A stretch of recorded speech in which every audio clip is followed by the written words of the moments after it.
కార్తీక పురాణము 13వ అధ్యాయము. కన్యాదాన ఫలము. ఓ జనక చక్రవర్తి, కార్తీక మాసములో ఇంకనూ విధిగా చేయవలసిన ధర్మములు చాలా ఉన్నవి. వాటిని వివరించెదను, సావధానుడవై ఆలకింపుము. కార్తీక మాసంలో నదీ స్నానము ముఖ్యము. దానికంటే ఒక పేద బ్రాహ్మణుని కుమారునకు ఉపనయనము చేయుట ముఖ్యము. ఒకవేళ ఉపనయనమునకు అగు ఖర్చు అంతయు భరింపశక్యము కానప్పుడు మంత్రాక్షతలు, దక్షిణ తాంబూలాది సంభావనలతో తృప్తిపరిచినను ఫలము కలుగును. ఈ విధముగా ఒక పేద బ్రాహ్మణుని బాలునిగా ఉపనయనము చేసిన ఎడల ఎంతటి మహాపాపములు చేసి ఉన్నను, ఎంతటి దుష్కర్మలు చేసి ఉన్నను, ఎంతటి వ్యభిచారం చేసి ఉన్నను, ఆ పాపములన్నీ పోవును. ఎన్ని నూతులు తటాకములు త్రవ్వించినను పైన చెప్పినట్లుగా ఒక బ్రాహ్మణ బాలునకు ఉపనయనం చేసినందువలన వచ్చు ఫలమునకు సరితూగవు. అంతకన్నా ముఖ్యమైనది కన్యాదానము. కార్తీక మాసమందు భక్తి శ్రద్ధలతో కన్యాదానము చేసిన ఎడల తాను తరించుటయే కాక తన పితృదేవతలను కూడా తరింపజేసిన వాడగును. ఇందులకొక ఇతిహాసము కలదు, చెప్పెదను, శ్రద్ధగా ఆలకింపుము. సువీర చరిత్రము. ద్వాపరయుగములో వంగదేశంలో గొప్ప పరాక్రమవంతుడు శూరుడు అయిన సువీరుడను ఒక రాజు ఉండెను. అతనికి రూపవతియగు భార్య కలదు. ఒకసారి సువీరుడు శత్రురాజులచే ఓడింపబడిన వాడై భార్యతో అరణ్యమునకు పారిపోయి ధనహీనుడై నర్మదా నదీ తీరమందొక పర్ణశాలను నిర్మించుకొని కందమూల ఫలాదులను భక్షించుచు కాలము గడుపుచుండెను. కొన్ని రోజులకతని భార్య ఒక బాలికను కనెను. ఆ బిడ్డను అతి గారాభంతో పెంచుచుండిరి. క్షత్రియ వంశమందు జన్మించిన ఆ బాలికకు ఆహారాది సదుపాయములు సరిగా లేకపోయినప్పటికీ శుక్లపక్ష చంద్రుని వలె దినాదినాభివృద్ధి నొందుచు అతి గారాభముచో పెరుగుచుండెను. ఆమె చూచులవారులకు కనుల పండుగగాను ముద్దులొలుకుల మాటలతో చాలా ముచ్చటిగా ఉండెను. దినములు గడిచిన కొలది బాలికకు నిండు యవ్వన దశ వచ్చెను. ఒక దినమున వానప్రస్థుని కుమారుడు బాలికను కాంచి ఆమె అందచందములకు పరవశుడై ఆ బాలికకు తనకిచ్చి పెండ్లి చేయమని ఆ రాజును కోరెను. అందులక రాజు, ఓయి మునిపుత్ర, ప్రస్తుతము నేను కడు బీదస్థితిలో ఉన్నాను, అష్టదరిద్రములు అనుభవించుచున్నాను.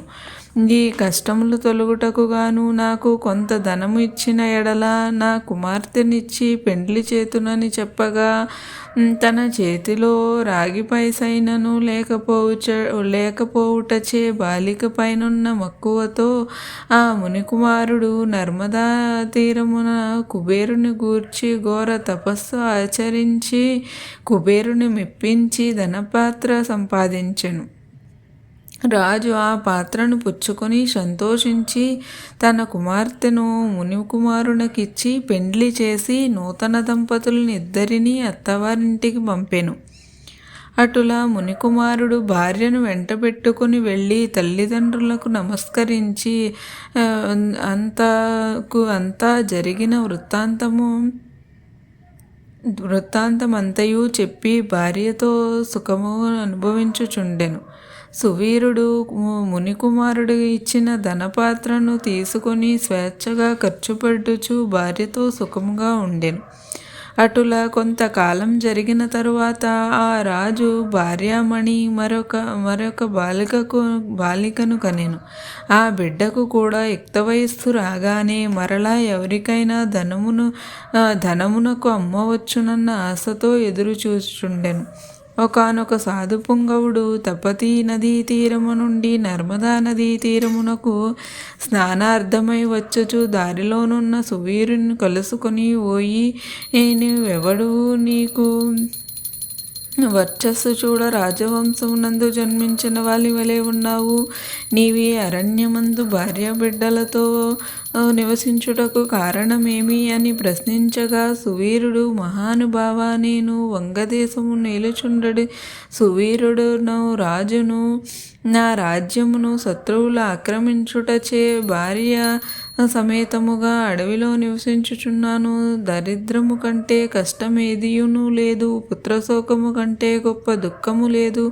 అటులనే భార్యను విమోగము కంటే గొప్ప సంతాపము మరొకటి లేదు. అందుచే రాజ్యభ్రష్టుడినైనందున ఈ అరణ్యములోనే సకుటుంబంగా బ్రతుకుచున్నాను. నాకు 2 కుమార్తెలు. అందు మొదటి కుమార్తెను ఒక మునిపుత్రునకిచ్చి వాని వద్ద కొంత ధనము పుచ్చుకొంటిని.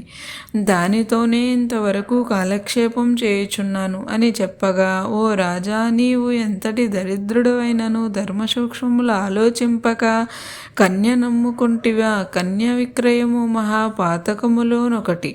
కన్యను విక్రయించిన వారు అసిపత్రవనమును నరకమును అనుభవింతురు. ఆ ద్రవ్యముతో దేవముని పితృదేవతల ప్రీత్యర్థము ఏ వ్రతము చేసిన వారును నశింతురు. అదియును గాక కన్యా విక్రయము చేసిన వారికి పితృదేవతలు పుత్ర సంతతి కలగకుండా శపింతురు. అటులనే కన్యను ధనమిచ్చుకొని పెండ్లాడిన వారు చేయు గృహస్థు ధర్మములు వ్యర్థమగుటయే కాక అతడు మహా నరకము అనుభవించును.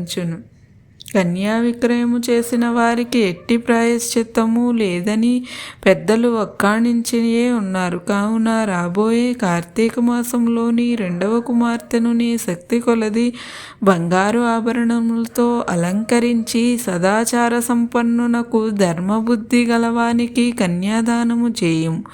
అటులు చేసిన ఎడల గంగా స్నానము మొనర్చిన ఫలము, అశ్వమేధము చేసిన ఫలము పొందుటయే గాక మొదటి కన్యను అమ్మిన దాని పాపఫలము కూడా తొలగిపోవును అని రాజునకు హితోపదేశము చేయగా, అందుక రాజు చిరునవ్వు నవ్వి, ఓ మునివర్య, దేహసుఖము కంటే దాన ధర్మముల వలన వచ్చిన ఫలము ఎక్కువ.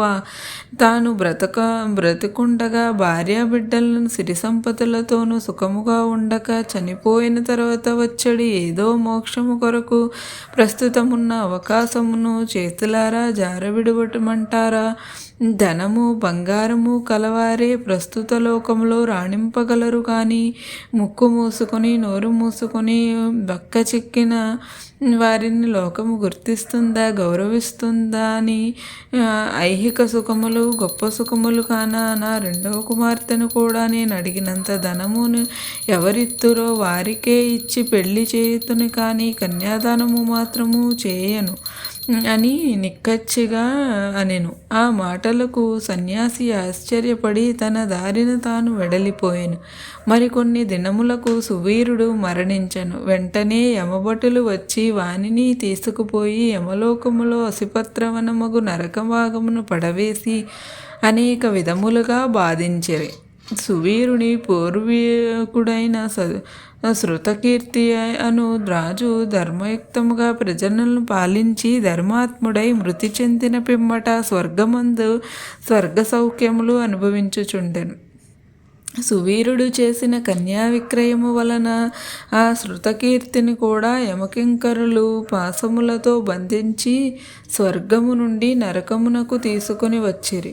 అంతటా శృతకీర్తిని నెరుగునంత వరకు ఇతరులకు ఉపకారమే చేసిన దాన ధర్మాలు యజ్ఞయాగాదులు నర్చి ఉన్నాను, కానీ నాకు ఈ దుర్గతి ఎలా కలిగెను అని అడిగాను. నిండు కొలువులో తీరియున్న యమధర్మరాజు కడకేగి నమస్కరించి, ప్రభు, నీవు సర్వజ్ఞుడవు, ధర్మమూర్తివి, బుద్ధిశాలివి, ప్రాణికోటినంతయు సమంగా చూచుచుందువు. నేనెన్నడూ ఏ పాపము చేసి ఉండలేదు. నన్ను స్వర్గము లోకము నుండి నరకములోకి తోడ్కొని వచ్చుటకు కారణమేమి సెలవిండు అని ప్రాధేయపడెను. అంత యమధర్మరాజు శృతకీర్తిని గాంచి, శృతకీర్తి, నీవు న్యాయమూర్తివి, ధర్మజ్ఞుడవి, నీవు ఎటువంటి దురాచారము చేసి ఉండలేదు. అయినను నీ వంశీయుడగు సువీరుడు తన జ్యేష్ఠపుత్రికను ధనము ఆశించి అమ్ముకొనెను. కన్య నమ్ముకునేవారి పూర్వీకులు ఇటు 3 తరాలు అటు 3 తరాలు వారును వారెంతట పుణ్యపురుషులైనను నరకమును అనుభవించుటయే కాక నీచ జన్మలు ఎత్తవలసి ఉండును. నీవు పుణ్యాత్ముడవనియు ధర్మాత్ముడవనియు నేనెరుగుదును. కానీ నీకొక ఉపాయము చెప్పెదను. నీ వంశీయుడగు సువీరునకు మరొక కుమార్తె కలదు. ఆమె నర్మదా నదీ తీరాన తన తల్లి వద్ద పెరుగుచున్నది. నా ఆశీర్వాదము వలన నీవు మానవ శరీరమును దాల్చి అచటకు పోయి ఆ కన్యను వేద పండితుడగు శీలవంతుడగు ఒక విప్రునకు కార్తీక మాసమున సాలంకృతముగా కన్యాదానము చేయుము. అటులు చేసిన ఎడల నీవు నీ పూర్వీకులు సువీరుడు మీ పితృగణములు కూడా స్వర్గములకు ఎగుదురు. కార్తీక మాసంలో సాలంకృత కన్యాదానము చేసినవాడు మహాపుణ్యాత్ముడగును. పుత్రికా సంతతి లేనివారు తమ ద్రవ్యములతో కన్యాదానము చేసినను లేక విధివిధముగా ఆబోతునకు వివాహమునర్చినను కన్యాదాన ఫలము మబ్బును. కనుక నీవు వెంటనే భూలోకమునకేగి నేను తెలిపినట్లు తెలిసినవి ఆ ధర్మకార్యము వలన నీ పితృగణము తరింతురు, పోయి రమ్ము అని పలికెను. శృతకీర్తి యమునకు నమస్కరించి సెలవు తీసుకుని నర్మదా నదీ తీరమున ఒక పర్ణకుటీరములో నివసించుచున్న సువీరుని భార్యను కుమార్తెను చూసి సంతోషపడి ఆమె యావత్తు విషయము వివరించి కార్తీక మాసమున సువీరును రెండవ కుమార్తెను సాలంకృత కన్యాదాన పూర్వకముగా చతుర్వేదములు చదివిన ఒక బ్రాహ్మణ యువకునకిచ్చి అతి వైభవముగా వివాహము చేసెను. అటుల కన్యాదానము చేయుట వలన సువీరుడు కూడా విముక్తుడై స్వర్గములోనున్న పితృదేవతలను కలుసుకొనెను. కన్యాదానము వలన మహాపాపములు కూడా నాశనమగును. వివాహ విషయములో వారికి మాట సహాయము చేసినను పుణ్యము కలుగును. కార్తీక మాసమున కన్యాదానము చేయవలెనని దీక్ష పూని ఆచరించినవాడు విష్ణు సాన్నిధ్యమును పొందుదును. శక్తి కలిగి ఉండి ఉదాసీనతను చూపువాడు శాశ్వత నరకమునకేగెను. ఇట్లు స్కందపురాణాంతర్గత వశిష్ఠ ప్రోక్త కార్తీక మహత్యమందలి 13వ అధ్యాయము 13వ రోజు పారాయణము సమాప్తము.